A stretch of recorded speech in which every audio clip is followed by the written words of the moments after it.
Olá, meus amigos! Aqui quem fala é Leonardo Torres, o seu professor de Direito Administrativo, o ramo mais importante do direito público, que deixa aí os demais no chinelo. Muito bem, gente. Maravilha, ó. Qual é a proposta aqui? Hoje iremos relembrar os pontos principais, fazer uma big revisão. TRT, segunda região, você em breve um técnico TRT, servidor federal, bem remunerado, outra categoria, outro nível, viajando pelo mundo, gastando por conta, maravilha, ó. E é o seguinte, será uma aula bem dinâmica, revisão, mas não menos proveitosa, eu insisto. Iremos relembrar os pontos principais de cada tema que nos interessa, nem mais nem menos. Antes de tudo, para que não percamos a tradição, vamos aqui a mensagem do bem, a frase do dia. Vamos lá, frase do dia. Foi, frase do dia. Vai, frase do dia. Foi. Não desista. Geralmente é a última chave no chaveiro que abre a porta. Nada mais, nada menos que o Paulo Coelho, o mago. Insista, persista e nunca desista.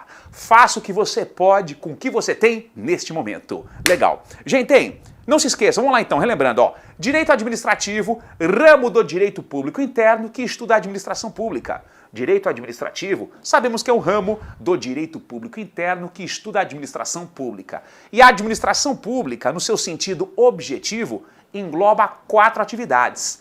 Primeira atividade típica da administração que integra o seu conceito objetivo, serviço público. Segunda, o fomento. Fomento é ajuda, incentivo ao Bolsa Família. Terceira atividade típica da administração pública, gente, que integra o seu conceito objetivo, a intervenção na economia. É o Estado intervindo na economia em prol do interesse público. Por exemplo, o presidente da República baixando a alíquota de impostos de produtos essenciais para torná-los mais baratos e estimular o consumo. Por exemplo, itens da cesta básica. Isso é intervenção na economia.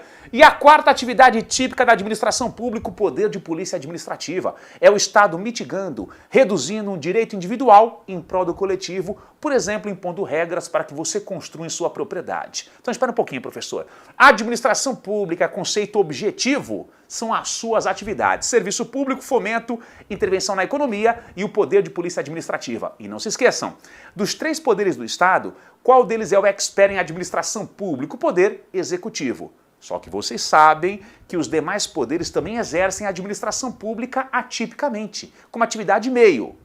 O judiciário administra, sim, como atividade meio, atividade atípica. Legislativo, idem. Cuidado, hein? Questão de prova hipotética. O nosso direito administrativo, o direito administrativo pátrio, somente estuda a administração pública do Poder Executivo enquanto atividade típica. Certo ou errado? Errado por quê, gente? O nosso direito administrativo estuda a administração pública dos 3 poderes. Atividade fim do Poder Executivo e atividade meio atípica dos demais poderes. Tanto que você, em muito pouco tempo, será o quê? Um futuro servidor da administração pública do Poder Judiciário. E a administração pública para o Poder Judiciário é atividade atípica, atividade meio. Muito bem. Gente, venham comigo aqui, ó. Vamos aqui rever os itens que constam em nosso edital. Vamos lá, gente. Primeiro item, princípios básicos da administração pública. Gente, tranquilão, tranquilão. Não se esqueçam que nós temos princípios que regem o direito administrativo, princípios constitucionais explícitos e os princípios constitucionais implícitos. Professor, princípio básico e princípio constitucional explícito é a mesma coisa? Gente, na verdade não, viu? O entendimento moderno é o seguinte, que os princípios básicos da administração pública são todos os princípios que regem a administração pública. Sejam eles constitucionais explícitos ou constitucionais implícitos. Básicos são todos eles, tá? Entendimento moderno. Artigo 37 caput, sabemos que ele vai trazer o quê? Aqueles 5 princípios constitucionais explícitos que regem lá o direito administrativo. Aquele macete mais antigo que a minha vovó, que Deus a tenha, mas que até um certo ponto ele ajuda. A expressão limpe. Vamos lá, relembrando aqui, gente, ó. L do quê? Legalidade. A administração pública tem a sua conduta pautada em lei, só faz o que a lei manda, não confundam. Legalidade para o particular, muito mais light, né? O que a lei não proíbe, a lei permite. Legalidade para a administração pública, só o que está na lei. Boa. E do quê? Impessoalidade. A administração pública seja neutra, imparcial e impessoal. Primeiro viés, não discrimine negativamente os particulares, não trate um particular de forma desigual, sendo que ele é desigual aos demais. E no segundo viés, esse princípio proíbe o que também? A impessoalidade. que o agente público se promova às custas da administração pública. Proíbe discriminações negativas, tratar os iguais com desigualdade e proíbe a promoção pessoal do agente público às custas da administração pública. M do quê? Moralidade, atue com decência, decoro, aquele sentimento de não corrupção na gestão da coisa pública. P do quê? Publicidade, busca a lisura, a transparência na administração pública e não se esqueçam, em algumas situações, a publicidade do ato é condição de eficácia. Por exemplo, o seu termo de nomeação, só será eficaz quando for publicado em diário oficial. Beleza. Eficiência, em poucas palavras, mais serviço público, menos tempo, mais qualidade, menos custos. Show de bola. Gente, implícitos residuais, tá? Se não for constitucional explícito, será o quê? Constitucional implícito. São vários exemplos. Motivação, razoabilidade, proporcionalidade, supremacia do interesse público, dentre tantos outros. Legal. Vamos lá, gente. Outro tema aqui, ó. Poderes administrativos, poder hierárquico, poder disciplinar, poder de polícia, uso e abuso de poder. Gente, tem cuidado porque, vem comigo aqui, ó. Volta aqui, fofo, voltou. Ponto de número 2, o que eu falo aqui dos poderes da administração pública? Não confundam os poderes da administração pública com os poderes do Estado. Gente, poderes da administração pública, eles não se confundem com os poderes do Estado. Por quê, professor? Tem muito candidato que já estuda errado. Poderes do Estado, os 3 poderes, o Executivo, o Legislativo e o Judiciário, são poderes o quê? São poderes estruturais orgânicos, estruturam e organizam o Estado em 3 funções. Você legisla com uma atividade fim, você administra com uma atividade fim e você resolve litígios com uma atividade fim. Poderes do Estado, poderes estruturais e orgânicos, estruturam e organizam o Estado em 3 funções. Agora, poderes da administração pública não. São poderes o quê? Instrumentais. Como assim instrumentais? Instrumentos que a administração pública possui para atuar com mais facilidade. E são poderes o quê? Irrenunciáveis. O exercício é obrigatório. Legal, vamos lá, gente, ó. Que importantíssimo. Vem comigo aqui, ó. Serviços públicos, serviços públicos. Volta aqui, filho. Serviços públicos. Gente, tem conceitos e princípios. Relembrando aqui rapidinho, ó. Vem comigo aqui, gente, rapidinho, ó. Ponto de número 3. Serviço público, serviço público. De não se esqueçam que o direito administrativo nacional adota um critério objetivo para conceituar um serviço como público. O que é um serviço público no Brasil? Todo aquele que a lei fala que é público. Não importa se o prestador é o Estado ou se o Estado delega a execução a particulares. Serviço público no Brasil é um critério objetivo. Todo aquele que a lei fala que é público, ora prestado pelo Estado e ora delegado a particulares. E não se esqueçam, um dos principais princípios que rege os serviços públicos é o princípio da continuidade na prestação. Ele proíbe que, em regra, a administração pública suspenda a prestação do serviço. Eu quero uma prestação perene, contínua. Ou Polícia Militar, 24 horas por dia, 7 dias por semana. Apesar que temos algumas exceções que não são consideradas interrupções na prestação. Inadimplência do usuário pode suspender, mas o que, gente? Para uma reforma, manutenção pode suspender e também quando o servidor público exerce a greve, nós não teremos uma regular prestação de serviço público, tá? São mitigações ao princípio da continuidade. Legal. E tinha outro tema que também nos interessa, vem comigo aqui, ó. Vamos lá. Atos administrativos, atos administrativos. Gente, vem comigo aqui, ó. Ponto de número 4, ato administrativo, não se esqueçam do quê? Que nós temos lá os atributos. O que são atributos? São características, as características que diferenciam os atos administrativos de um ato praticado por um particular. E temos também lá os requisitos, Gente, o que é um requisito do ato administrativo? Requisito, mesma coisa que elemento, componente, pressuposto. São os requisitos que formam o ato administrativo. Todos os atos têm todos previsão legal. Legal. E os atributos são características que irão diferenciá-los de atos praticados por particulares, previsão doutrinária, nem todo ato tem todos eles.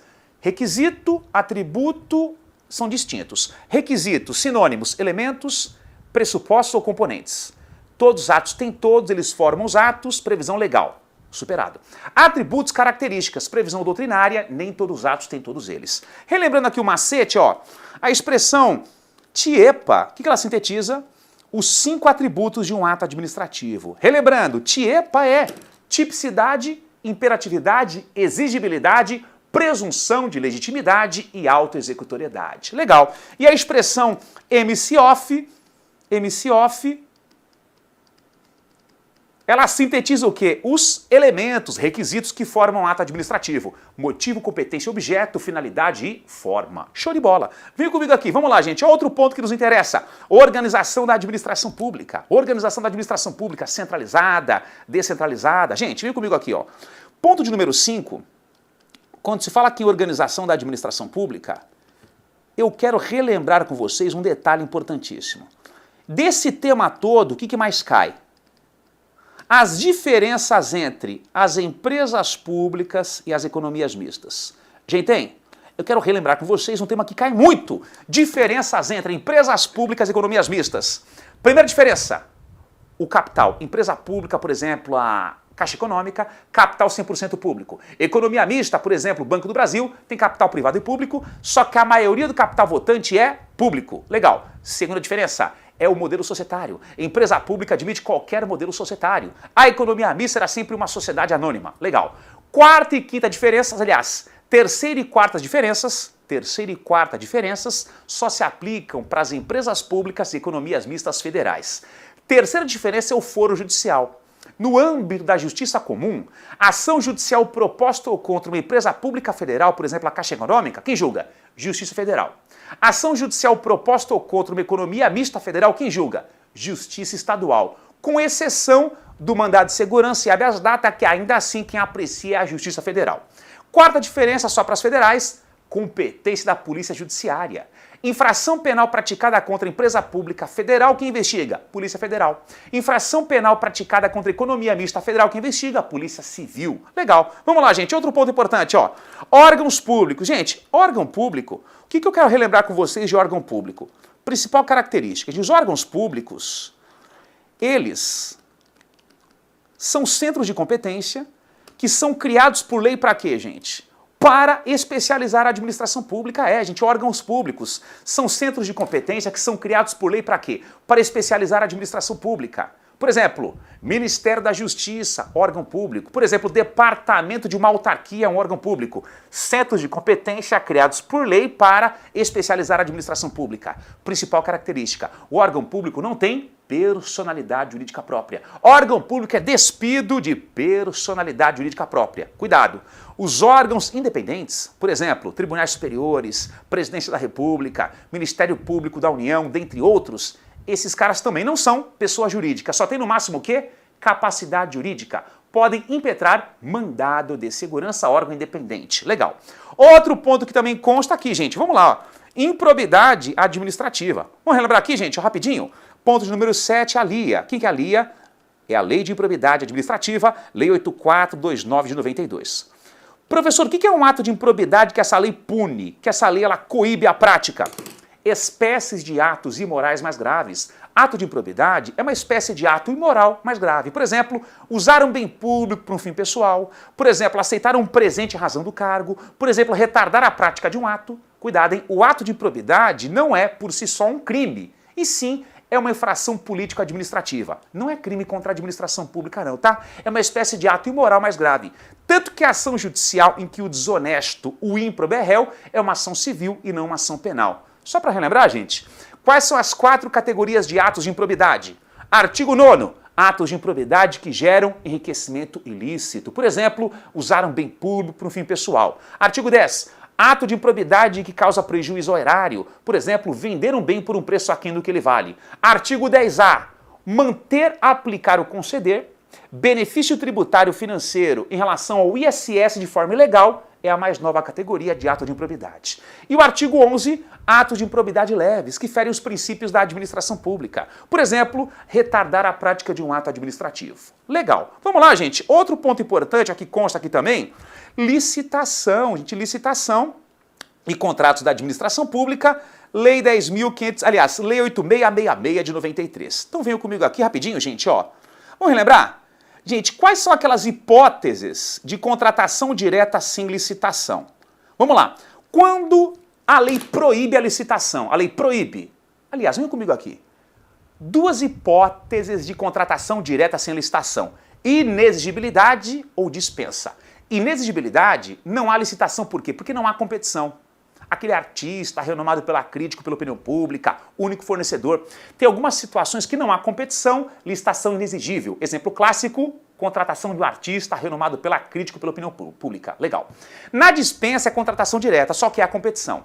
Havendo competição e a lei proibindo, é licitação dispensada. E havendo competição e a lei não obrigando, você contrata com ou sem licitação, é dispensável. Calma lá então. Não tem competição, tem que ser aquele artista inexigível. Artigo 25 da Lei 8666. A competição e a lei proíbe, dispensada. Artigo 17 da Lei 8666. E a competição e a lei não obriga, dispensável. Artigo 24 da Lei 8666. Primeiro decore o que é inexigível, lá no 25, pouquinha coisa. Depois decore o que é dispensada, no 17, pouquinha coisa. O que não for inexigível ou dispensada é dispensável, artigo 24, 35 possibilidades. Legal. Gente, outro ponto importante, ó, é aqui a Lei 10.520 de 2002. Gente, é o pregão, O pregão é uma modalidade autônoma de licitação que a administração pública utiliza para quê? Para aquisição de bens ou serviços comuns, tá, gente? Pregão só adquire-se através dele bem ou serviço comum. E outro ponto, hein? O pregão, ele não tem limite de valor. Pode ser a contratação de R$1 zilhão, bem ou serviço comum, a administração pública lançará a mão do pregão. Ok. Vamos lá, gente, ó. Outro ponto aqui também que nos interessa, aqui, ó. Vou colocar aqui, ó. Servidores públicos, vamos aproveitar o gancho aqui, a Lei 8.112. Então aqui, gente, ó. Servidores públicos. 10, Lei 8.112, que é o regime jurídico dos servidores públicos civis federais, a lei que o regerá em breve, e o ponto 11 aqui é a Lei 9784 de 99, que é a lei que rege o PAF, o Processo Administrativo Federal. Então venham comigo aqui, gente, ó. Servidor público, mesma coisa que agente administrativo. No sentido amplo, o que é um servidor público? Sinônimo de agente administrativo. É aquele agente público que tem uma relação profissional com o Estado.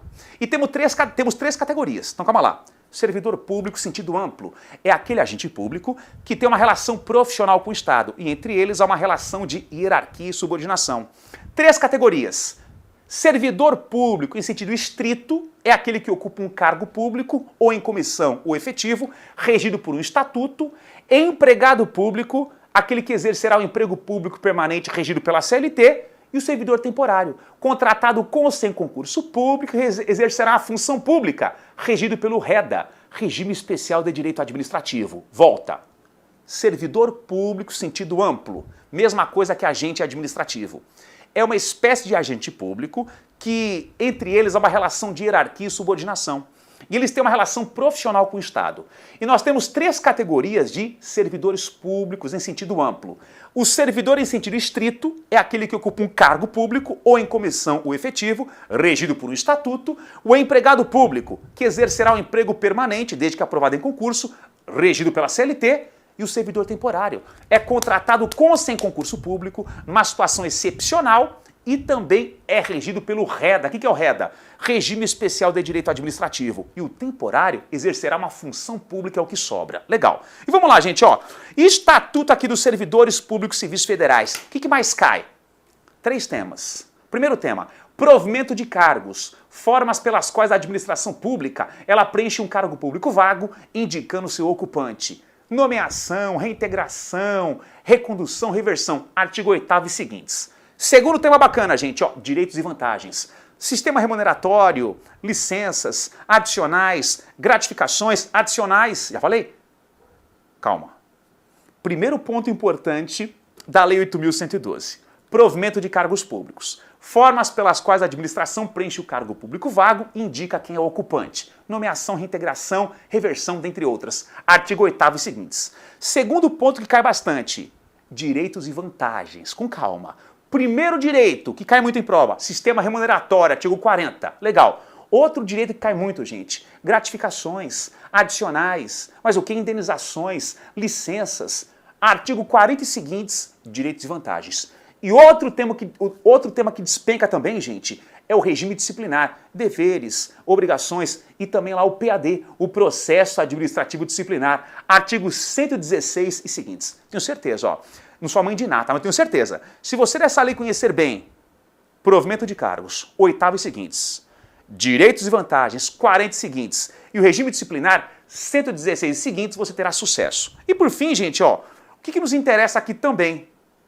Vamos só para confirmar aqui, ó. Isso aí. Por fim, gente, é a Lei 9784, pede o que? As disposições gerais e os direitos e deveres administrados. Gente, essa lei aqui, que vocês só estudarão lá os primeiros artigos, é a lei que rege o processo ADM disciplinar. É super fácil, gente, super fácil. Aliás, é a lei que rege o processo administrativo federal. É a lei do PAF. Gente, para vocês só interessa o quê? Os primeiros artigos. As disposições gerais e também o quê? Os direitos e deveres dos administrados no processo administrativo. Por exemplo, lá, um direito, gente, um direito do administrado no processo administrativo. Por exemplo, um direito dele fazer-se representar por um advogado. Por mais que não seja obrigatório, é um direito dele. Um dever, expor os fatos de acordo com a verdade. Gente, super simples. Para vocês não interessa a lei toda, que tem aproximadamente 70 e poucos artigos, só os artigos iniciais. Disposições iniciais, né, gerais, direitos e vantagens. Tudo bem, gente? Paro por aqui então. Beijo no coração, namastê, boa prova, tudo de bom e até a próxima. Valeu!